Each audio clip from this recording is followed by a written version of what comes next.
Hello everyone and welcome to the next video in the series. In this video and also the few that follow this video, I will be talking about different ways of converting fractions to decimals and also percentage. These are three different notations that we can use to represent the value of a certain quantity.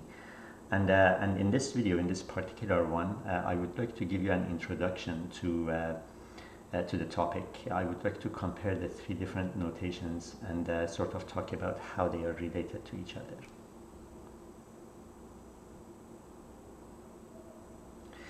Okay, to begin, fractions can use any value as their denominator. As an example of this, we have 1/2, 7/10, and 3/4. Amongst other ones. And you can see that the first one uses 2 as its denominator,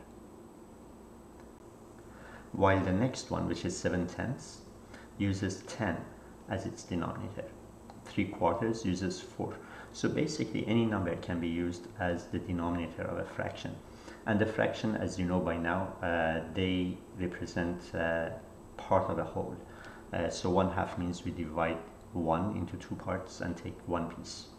7/10, we divide 1 into 10 parts and take 7 pieces. In 3/4, we divide 1 into 4 parts and take 3 pieces. Decimals, on the other hand, can only use 10, 100, 1000, and so on as their denominators. Examples of decimals: 0.8, 8/10. So you see that's 8 pieces out of 10 pieces, and the denominator, if you like, would be 10 in this case. Then we have 0.007 or 7 thousandths. So this one uses 1000 as its denominator. And 0.63, which is 63 hundredths. And this one you can see it as either 6/10 with an additional 3 hundredths, or you can see the whole thing as 63 hundredths. I have a bit more to say about this in just a minute, but for now you can think of it as money. You could think of this as 63 pennies, or you can think of it as 6 dimes and 3 pennies. So 6 dimes, 1 dime is 1/10 of a dollar, so 6 dimes would be 6/10 of a dollar. That's why 6 is in the tenths. And then 3 is in the hundredths, and that represents 3 hundredths of a dollar, which is each one is a penny. And so we have 6 dimes and 3 pennies. Or you can think of the whole thing as one. You can think of it as 63 pennies. Percentages use 100 and only 100 as their denominator. When we talk percentages, it's always out of 100. So we have numbers like 20%. That would be 20 pieces out of 100 pieces. 32.5%, which is 32% and an additional 0.5%, which is 0.5%. Again, this is 32.5 pieces out of 100 pieces. And then we have 1.5%, which is 1% with an additional 0.5%. And this is also out of 100. We're talking about 1.5 pieces out of 100 pieces. So these are the differences between them. Fractions, once again, can use any value as their denominator. They can divide 1 into 2 parts, 10 parts, 4 parts, 8 parts, whereas decimals allow divisions into 10 parts, 100 parts, 1000 parts, and so on. And percentages allow divisions out of 100 parts.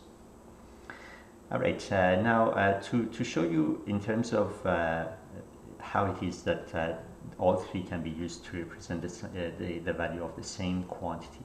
Let's take a look at the diagram on the right side, where the dot is we want to be able to come up with a notation to represent the value of the dot.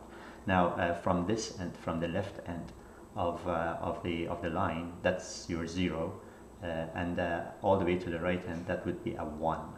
So if I'm trying to show 1/4, that means that I divide 1 into 4 parts, and as you can see, that's what these divisions are.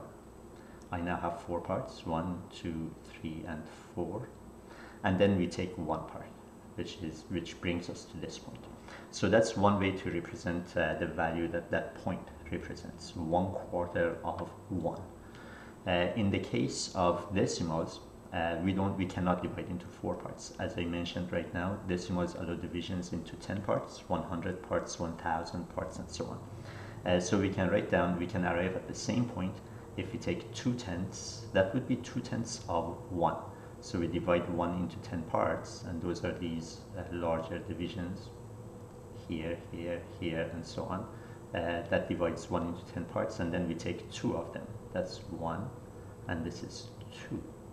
But we have a bit more. So now we look at hundreds, and each of these tiny pieces is 1/100th of 1. And by the time we count 5 of them, we arrive at the point. So 2/10, that would be this piece and this piece. And then an additional 5/100ths. And that's these little ones. So as you can see, 1/4 and 0.25, 25/100ths, both represent the same value.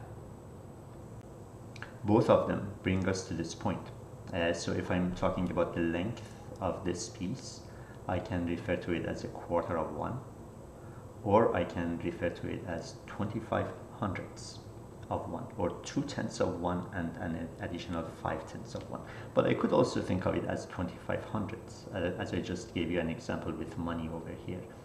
So you can think of this as 2/10 and 5/100ths, but you can also think of it as 25/100ths.